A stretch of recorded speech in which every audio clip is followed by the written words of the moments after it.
But also during lockdown, you got COVID pretty bad, right? And again, you kept this quiet. Yeah, until I got until there was NHS. a vaccine or something. And you were like, people, this is no joke. Yeah, so when asshole wanker influencers are going to Dubai, oh my God, it's disgraceful. Anyway, I might have been one of them. Anyway, yeah, so I went to Dubai in November, and what's it called again? I came back from Dubai, and one of the lads that I was with got a test, and he said that he had corona. And I got my test, and I had it. So then I was like, okay, grand. It's just going to be a flu. And I remember I was you weren't ill when you. No, when they told you had it, you weren't ill. Yeah, you were just like, I was like, and I went and got checked, and I said, okay, Paul, you have corona. Yeah. And then I think 2 weeks before that, my manager sent me a message saying the NHS would like you to do something about vaccinations, getting the vaccine. Would you do a post for them? NHS don't pay. I was like, what? Fuck that. I'm only messing. But remember what I said to you about me staying out of anything that's not in my happiness bubble? Yes. I was like, look, I don't want to get involved. I don't want to get involved with this whole thing. In this fucking, because it's just stressful. But now, like, when I see people say COVID is fake, it makes me angry. Yeah. So that's when I get offended and I want to jump in, but I just leave it. Yeah. Anyway, so around 5 days, I've had a really bad flu before. So I was like, look, that's the worst. I'll be fucked. I won't be able to move. Yeah. So around the 5th day, I couldn't make it to the sitting room. So so like I could only make it to out my room. Is that me or you? Is that me? It's me. It's me. Sorry, man. Fucking, is this your first podcast? Jim. Hey, man, get rid of him. It's a fucking fucking rid of him. Schoolboy. It's a schoolboy error. Jesus. Fucking J-Mo. Fuck off, Jake. I want to do a Giacomo ad. Don't do any abseiling anyway. So you got... Yeah, so I got it. So on the 5th day, I was like, I can't move. Yeah. I couldn't walk from my room to the sitting room. So I was like, okay, this is like my bad flu that I had. Then on the 6th day, I started collapsing and I couldn't make it out of my bedroom.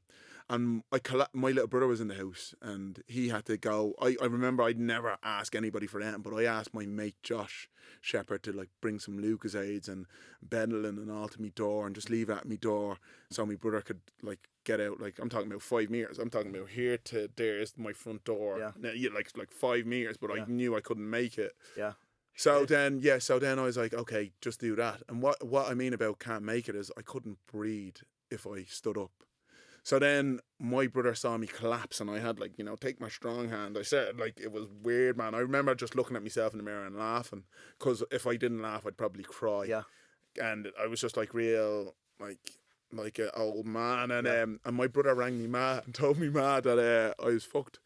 And my ma rang an ambulance to come to the house. Now, I have so much pride. The ambulance, so they must have got my number out me man. Your man goes, okay, Paul, we'll be there in 5 minutes. I was like, don't come near my fucking house. And I don't want all my neighbours to see me getting carted off into a fucking ambulance. That's, you know what I mean? I have pride. Like, I was like, I'd go out on your shield, like, Anyway, right, so I was like, don't come near this fucking house. No, hung up the phone. Then the next day, this is when it was fucked. I was lying on my back. If I turned onto my side, I'd start going, I started getting tics. Really? Yeah. So, like Tourette's. I had Tourette's for like 7. I think they're called tics. I just kept on going, when I couldn't. And then I'd have to lie down back on my back. So if I turned onto my side, I'd start getting them. So I couldn't do anything. The only way I could breathe was lying on my back. Holy shit. Yeah, so then I was like, fuck that, I'm ringing the ambulance man, I'm sorry. But anyway, blacklisted you. You're blacklisted. But I have to say, I rang 999. She stayed on the phone with me, and there was someone in my bedroom in 4 minutes. Fucking hell. Fucking amazing. Yeah. So that's incredible. When people were clapping for the NHS at the start, I was like, look at all these dickheads. Yeah. But here, look at, after that, I was like, whoa. And anyway, came into my room and she checked my oxygen. So right now, like, if we were moving around, like let's say you get up and you're walking around, your oxygen level's probably at 95%. Yeah. You know what I mean? My oxygen level was at like 67% when I was trying to get up and stuff. So that was too low. And she was like, mate, you're fucked. Yeah. And it was just kept on dropping and dropping and dropping. Yeah.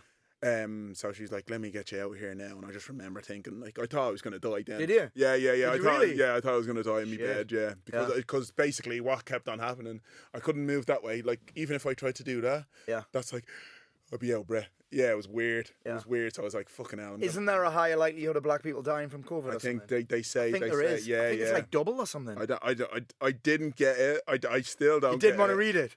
I just thought, fucking, this is a cold. Yeah. But anyway, yeah, so they carted me off 3 o'clock. So all my neighbours fucking Oh, see shit, did they? I On should the have went school at 8 o'clock run. the night School before. run. Yeah. Oh, shit. I was like, oh, fucking hell. Fuck me. Should have just pretend you were making an Instagram video with your blonde Just wig on. you- I've got the blonde wig on. Yeah. I could have fucking went in incognito beard, blonde wig. They wouldn't have known who it was. Nah, there's Paul making another skit. Oh, God. But yeah, so they carted me off into the back and then they started filling me full of drugs to keep me alive. That first day, I fucking hooked up with all sorts of stuff and they were just filling me stuff and checking me and they thought I had kidney problems and stuff like that. And and I was pissing blood. Fucking mad. Like, I was pissing blood. So then after it, they put me up on the ward where people die. Right. Yeah. So there's like wards. Critical care unit or something. Yeah. So I was up there and first night, I could feel myself getting better. I was like, oh, thank God. I was still fucked. I still couldn't stand up and all, but still had tics. And I was asking them, how come I have this Tourette's? They're like, people have it. But then, so I'm sitting in a ward here and there's 12 people. The fella beside me, 55 years of age, Max, right? Mm-hmm. He was on the phone. He's on FaceTime with his daughters. Mm-hmm. He died a day later. So 2 people in my ward died in the 12 days that I was there. I'm in the critical care. So, you know what I mean? This is where I have. But then that's when I was like, fucking hell, this is real. And then I'm watching these nurses that are going around. I couldn't shower. 3 days in, I was botchy. Yeah. And I went to and I was like, I couldn't move. I was like, sorry, pal. Would you give us a shower? A geezer had to shower, like, fucking wipe me down. I was like, here, get under that, the bollocks as well. Was he on a baby wipe? No, the little sponge and all on the bed. Really? Yeah. And I'm thinking to myself, these fucking nurses are fucking amazing. Yeah. So anyway, after 6 days, I watched these nurses do fucking everything for me to make me feel happy. I watched them do it for the whole ward. I'm thinking to myself, these lads, and I think I got to day 5 and my oxygen was at 89%, so then I could go to the toilet. Yeah. I was delighted I could go to the toilet. So they give me a cannula, is it? Yeah. And I'd have an oxygen thing and I'd be able to walk around. And I went I had a shower on my own. I felt like top of the world. Diren was crying out the whole time, making to see if I was okay. What a geezer. What a tough guy. He brought me clothes. He brought me clothes on the second day. Like change of clothes, all that shit. Yeah. My ex-girlfriend brought me a heater because it was cold. Now, do you know when you just see the love from your... See, because of Diren, I'll die for Diren. Because you could just see, like, he was on it, you know, he was there for... I'm not on it for anyone, I'm not going to lie. I worry about myself, but it was nice that they were there for me. I'll think about doing the same if it was them. But, so on the 6th day, I got out, and I just remember I just sent a message to my manager. Yeah. That COVID vaccine, I says...